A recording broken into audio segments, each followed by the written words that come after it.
Hey everyone, I'm looking for some advice because my life's a bit of a mess right now. I'm a 24-year-old guy, married to my 22-year-old wife for almost a year. I work as an engineer, and she's a secretary in an office. We've had our ups and downs like any couple, but I thought we were solid. I guess life had other plans for us. Yesterday was a day I'll never forget. I was driving home from work, and just as I was thinking about how good it would feel to kick back and relax, bam! I got into a minor car accident. It wasn't anything too serious, but it was bad enough. I ended up breaking my arm and getting a couple of nasty bruises. I was more annoyed than anything, but I knew I had to let my wife know what happened. As soon as I got patched up and was heading home with my arm in a cast, my phone rang. It was my buddy, who works in the same office as my wife. Let's call him Mike.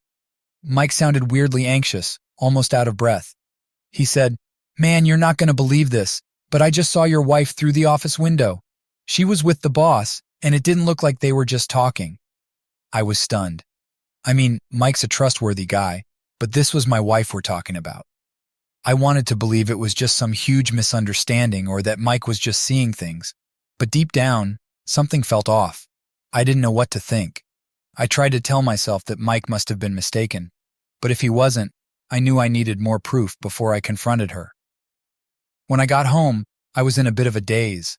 My wife, let's call her Emily, saw my cast and freaked out. She was all, "Oh my God, what happened? Are you okay?" I could barely look at her. I mumbled something about a car accident and that I was fine. She fussed over me, made me sit down, and got me some painkillers. All the while, I kept thinking about what Mike said. I needed to know if she was cheating on me, but I didn't want to believe it. Emily was always so sweet and caring. This couldn't be real, could it? But if it was, I had to be smart about it. I had to get some concrete evidence. The next morning, I decided to take the day off to recover from my injuries. I told Emily that I'd be staying home, and she seemed relieved. Maybe she was just glad I was okay, or maybe she was worried about something else. I didn't know anymore. After she left for work, I decided to follow her.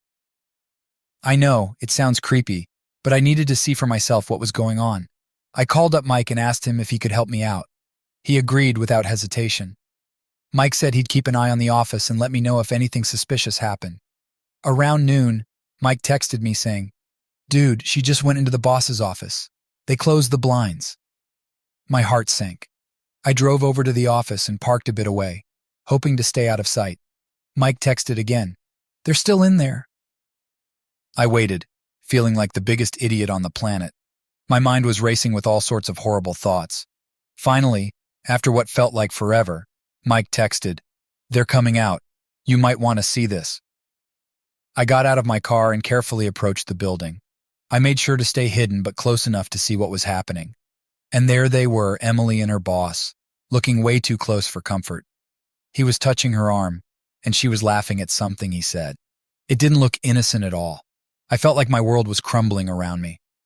I snapped a few photos with my phone, my hands shaking the whole time. I didn't want to believe what I was seeing, but there it was, right in front of me. I had my proof. I drove back home, my mind a mess.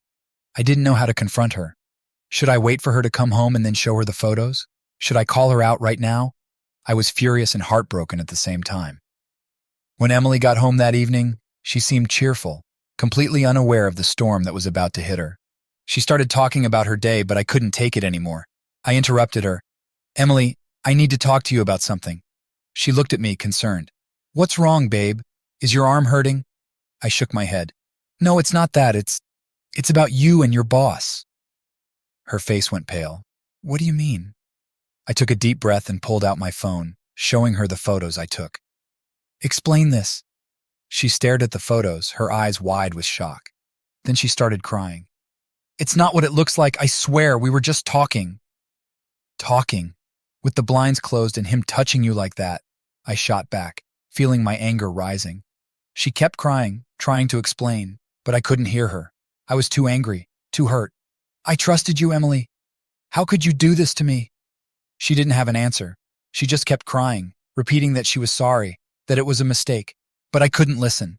I needed some space to think, to figure out what to do next. I decided to stay with my brother for a while. He's 26 and lives not too far from us. When I told him what happened, he was furious on my behalf. "You need to get a lawyer, man. Protect yourself." He was right. I needed to think about my future, about what this meant for us. We'd only been married for a year, and I couldn't believe it was already falling apart. I felt like a fool for not seeing the signs earlier. Over the next few days, I started gathering more evidence. I checked her phone when she wasn't looking, took screenshots of any suspicious messages.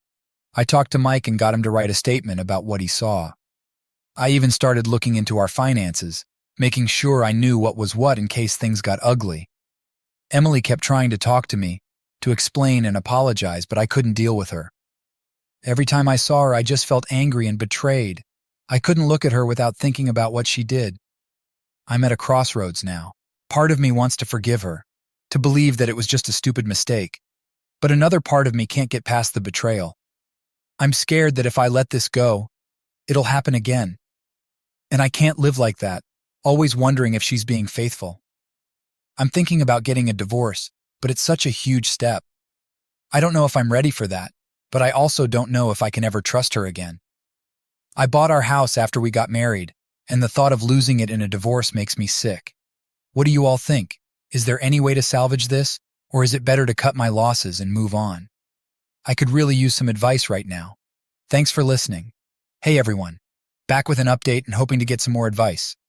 After the initial shock of finding out about Emily's possible affair, things have only gotten more complicated. My arm is still in a cast, my body is still sore from the accident, and the emotional pain from the betrayal is almost unbearable. The worst part is, Emily has been acting like nothing happened.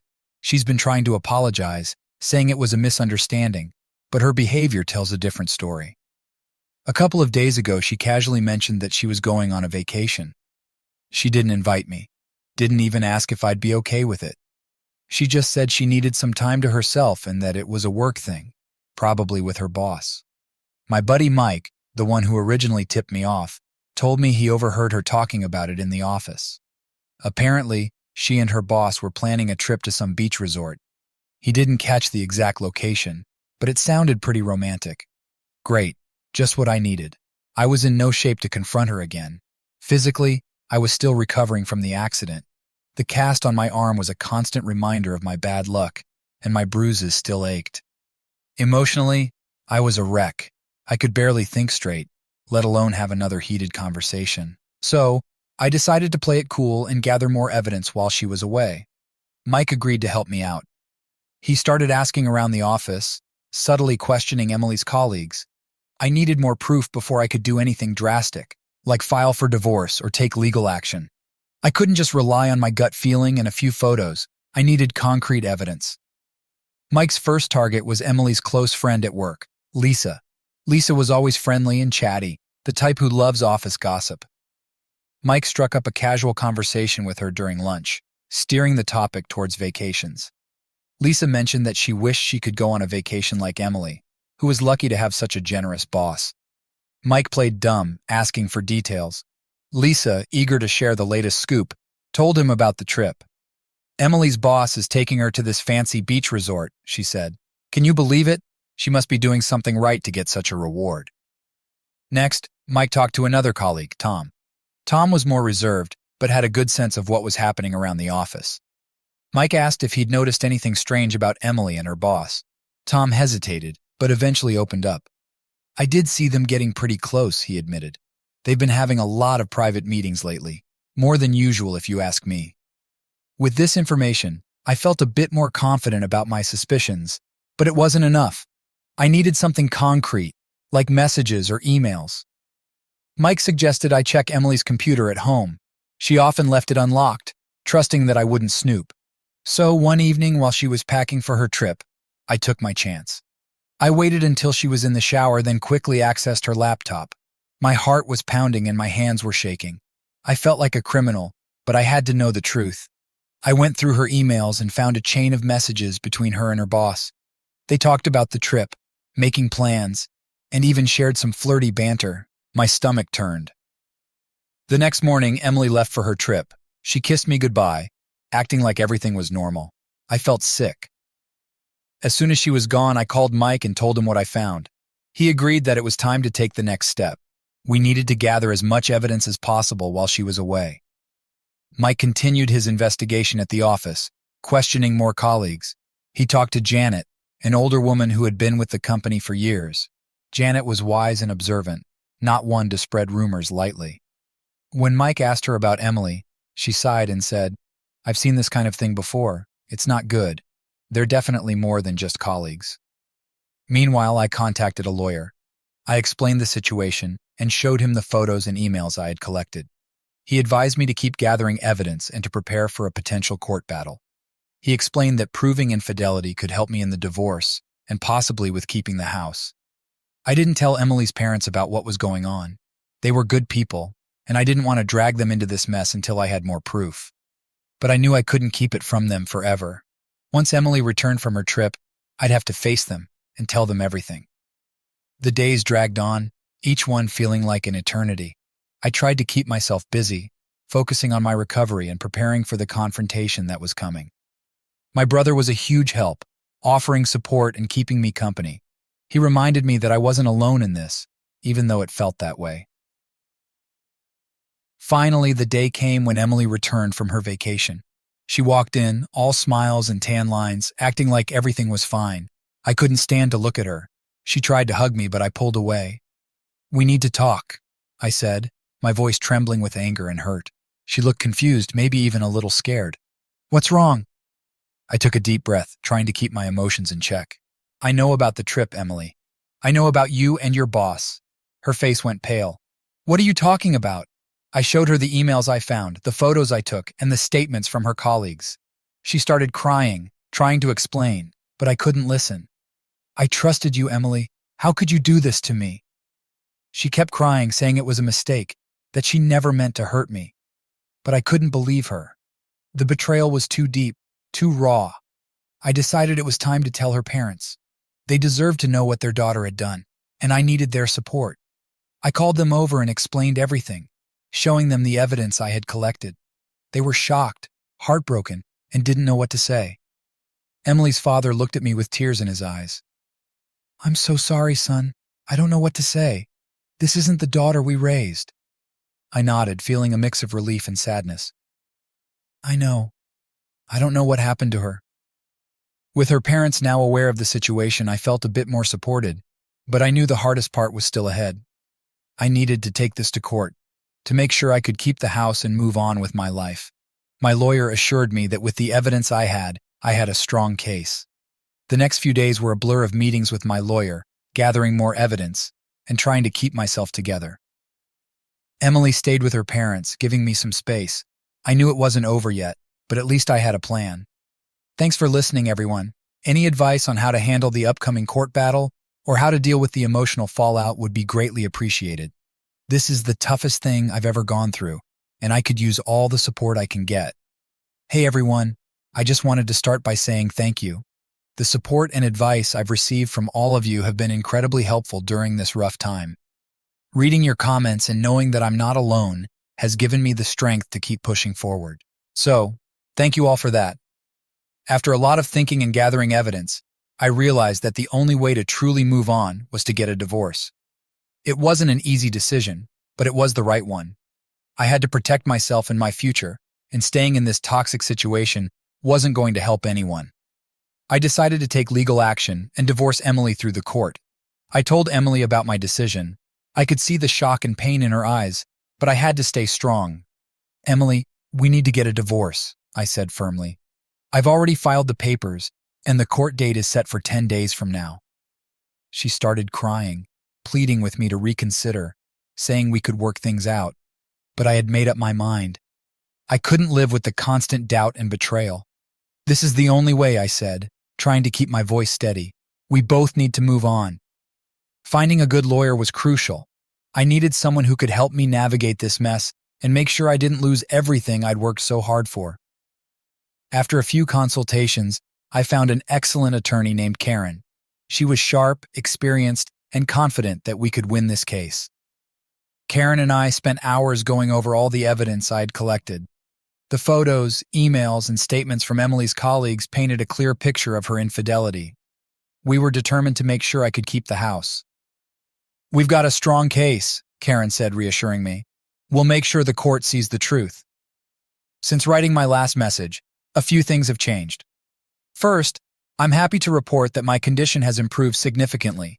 The cast on my arm was finally removed, and I've started physical therapy to regain strength and mobility. It feels good to have some of my freedom back, and my body is healing well. Emotionally, I'm doing a bit better too. Don't get me wrong, it still hurts like hell, but there's a sense of relief knowing that I'm taking steps to reclaim my life. My soul feels lighter, and I'm starting to see a glimmer of hope for the future. But then, something unexpected happened. Emily's boss, or should I say her lover, showed up at my house. I didn't know what he wanted, but I wasn't in the mood for any more drama. When I opened the door, he was standing there with a smug look on his face. "We need to talk," he said, pushing his way inside before I could respond. I followed him into the living room, already feeling my anger rising. "What do you want?" I demanded. He looked at me with a mixture of disdain and arrogance. "I love her," he said bluntly. "Emily and I are in love, and you're just making her miserable. Why can't you just let her go?" His words hit me like a punch to the gut. I knew about the affair, but hearing him say it so casually made it feel even more real. "You have no idea what you're talking about," I snapped. "You don't know anything about our relationship." He smirked, clearly enjoying my reaction. "I know enough. She deserves to be happy, and she's not happy with you." That was it. I couldn't take it anymore. I stood up, my fists clenched at my sides. "Get out of my house," I growled. "Now!" He didn't move. Instead, he stepped closer, his face inches from mine. "Or what? You're going to hit me? Go ahead. Give me a reason to call the cops." I wanted to punch him so badly, but I knew that's what he wanted. Instead, I took a deep breath, trying to calm myself. "Leave," I said through gritted teeth, "or I will call the cops." He stared at me for a moment, then finally backed off. "You're going to regret this," he said, as he walked towards the door. "I have a great lawyer, and I'll make sure you lose everything." I didn't believe him. He might think he's untouchable, but I knew the truth. We had the evidence, and I had Karen on my side. We were ready for whatever he tried to throw at us. After he left, I sat down, my hands shaking with adrenaline and anger. I couldn't believe the nerve of that guy, coming into my home and trying to intimidate me. But his visit only strengthened my resolve. I knew what I had to do, and I wasn't going to let him or Emily stand in my way. The next few days were a whirlwind of preparation. Karen and I went over every detail of our case, making sure we had everything we needed for the court hearing. I was determined to win, not just for myself, but to show Emily and her boss that they couldn't just walk all over me. Emily tried to reach out a few times, sending messages and calling, but I ignored her. I couldn't deal with her lies and excuses anymore. My focus was on the court case and on moving forward with my life. As the court date approached, I felt a mix of anxiety and determination. This was it, the moment of truth. I knew it wasn't going to be easy, but I was ready to fight for what was mine. I couldn't have gotten this far without the support of my family, friends, and all of you here. Your encouragement and advice have been a lifeline for me, so thank you again for being there. I'll keep you posted on how things go in court. Hey everyone, today was the big day. The trial ended just a couple of hours ago, and I'm still trying to process everything that happened. I promised I'd keep you all updated, so here's how it all went down. In the days leading up to the trial, I was a bundle of nerves. Karen, my lawyer, was a rock throughout the entire process. We went over every piece of evidence, rehearsed my testimony, and made sure we had all our bases covered. Karen's confidence was reassuring, but I couldn't help but feel anxious about the outcome. My family rallied around me like never before. My brother, who has always had my back, took time off work to be there for me. My parents were a pillar of support, constantly checking in and making sure I had everything I needed. Even my in-laws, Emily's parents, sided with me. They were heartbroken by their daughter's actions, but determined to see justice served. The morning of the trial, my parents, brother, and a few close friends joined me at my place for breakfast. We talked, laughed, and tried to keep things lighthearted to calm my nerves. My dad gave me a pep talk, reminding me that I was doing the right thing and that justice was on my side. It felt good to have them there, supporting me and lifting my spirits. When we arrived at the courthouse, Karen met us outside. She gave us a final rundown of what to expect and reassured me that we were well prepared. We walked into the courtroom, and I felt a surge of determination. This was it. I was ready to face whatever came my way. The courtroom was intimidating, with its high ceilings and stern-looking judge presiding over the proceedings. Emily was already there, sitting with her lover. He had the same smug look on his face, but I could see the tension in Emily's eyes. She looked scared, and I couldn't help but feel a pang of sadness for the woman I once loved. The trial began with Karen presenting our case. She laid out the evidence clearly and confidently, showing the judge the photos, emails, and statements from Emily's colleagues. It was compelling stuff, and I could see the judge taking it all in. Emily's lawyer tried to paint a different picture, claiming that the relationship with her boss was purely professional and that the photos were taken out of context. But the evidence was too strong. When it was my turn to testify, I spoke from the heart. I told the judge about the accident, the suspicions, and the devastating moment when I discovered the truth. I didn't hold back. I needed the court to understand the depth of the betrayal and the impact it had on my life. Karen cross-examined Emily, and it was brutal. She asked pointed questions about the emails, the private meetings, and the trip they took together. Emily stumbled over her words, her eyes darting around the courtroom, looking for an escape. Her lover tried to intervene, but the judge shut him down, reminding him that he was not the one on trial. As the evidence mounted against her, Emily's demeanor shifted from defiance to desperation. She pleaded with the judge, claiming that it was all a mistake and that she never intended to hurt me. But it was too late. The damage was done, and the truth was out. The judge took a moment to review the evidence and then delivered his verdict. Emily was found guilty of infidelity, and the court ruled in my favor. I would keep the house and the majority of our shared assets. The relief that washed over me was indescribable. Justice had been served. As we left the courtroom, I felt a weight lift off my shoulders. My family and friends were there, cheering me on and celebrating the victory. But the mood was bittersweet. Emily's parents were devastated, and I could see the pain in their eyes. They approached me, apologizing for their daughter's actions and thanking me for handling the situation with dignity. I assured them that I didn't hold them responsible, and that I hoped we could all move forward from this. Emily's lover stood by her side, looking furious. He glared at me, muttering something under his breath about how I'd regret this. But I didn't care. I knew the truth, and I had won. He was nothing but a coward who preyed on a vulnerable woman, and he wasn't worth my time. After the trial, Emily and her lover left together. I watched them go, feeling a strange mix of relief and sadness. They were headed in an unknown direction, and I knew I didn't want to hear anything more about them. They were no longer my concern. As I stood outside the courthouse with my family, I felt a sense of closure. This chapter of my life was over, and it was time to start a new one. I had been through hell and back, but I'd come out stronger. I knew there would still be tough days ahead, but I was ready to face them. Thanks again for all your support, everyone. You've been there for me through this entire ordeal, and I couldn't have done it without you. I'll keep you posted on what comes next. Hey everyone, it's been a while since my last update, and I wanted to share how things have been going. It's been 6 months since the trial, and I can honestly say I feel better than I have in a long time. Life has changed a lot, and I'm finally starting to feel like myself again. First off, I'm still living in my house. It's strange sometimes being here without Emily, but it's also been healing. I've redecorated a bit, trying to make the place feel like mine again. It's amazing how much a fresh coat of paint and some new furniture can change the vibe. I've turned what was once our shared space into something that feels truly my own. Emily and her lover haven't bothered me since the trial.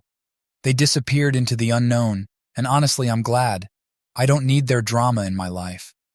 I heard through the grapevine that they moved to another city, but I haven't kept tabs on them. It's not worth my time or energy.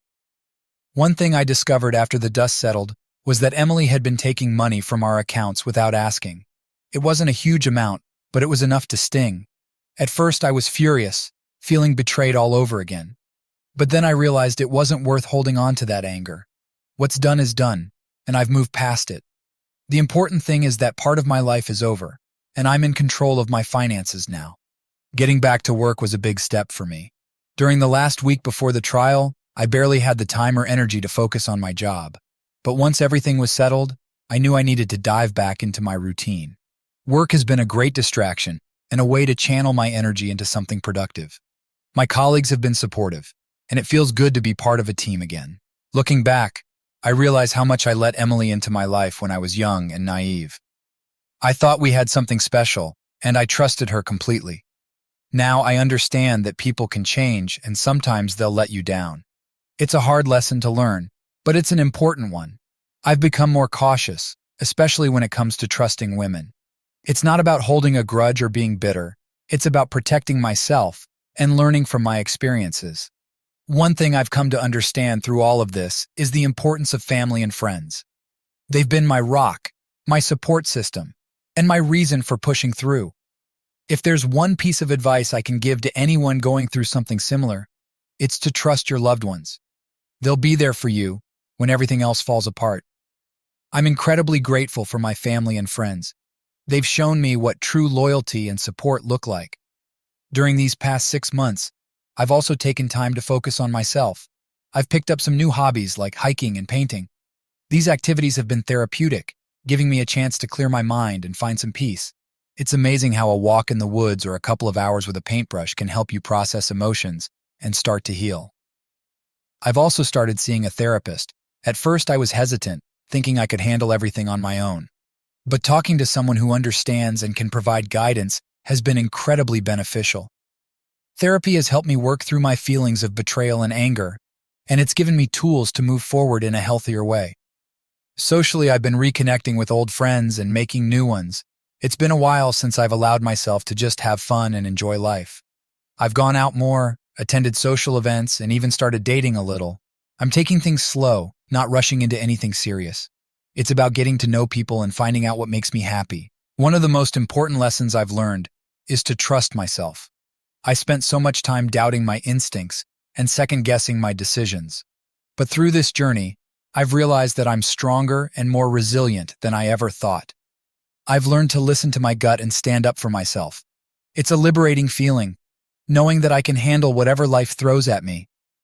I want to take a moment to address all of you who have been following my story.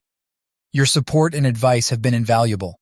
You've helped me see things from different perspectives, and your encouragement has kept me going. For anyone out there who might be going through something similar, know that you're not alone. It's tough, but you'll get through it. Lean on your loved ones, trust your instincts, and take things one day at a time. Looking ahead, I'm excited about the future. I've set some goals for myself, both personally and professionally. I want to advance in my career, maybe even start my own business someday. I'm also planning to travel more, see new places, and experience new things.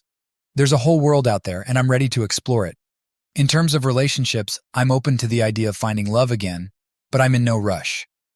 I've learned that it's okay to be on my own, and that happiness doesn't depend on having a partner. For now, I'm focusing on building a life that I love and that I'm proud of. If someone comes along who complements that life, great. If not, that's okay too. To anyone reading this who might be struggling with trust issues or dealing with betrayal, remember that healing takes time. It's not a linear process, and there will be ups and downs. Be patient with yourself and allow yourself to feel whatever emotions come up. It's all part of the journey. I'm grateful for where I am today. It hasn't been easy, but I've grown a lot over these past 6 months. I've rediscovered my strength, learned to trust myself, and found peace in being alone. Life has a way of surprising you, and I'm excited to see what comes next. So, that's my story. It's been a wild ride, but I'm finally in a good place.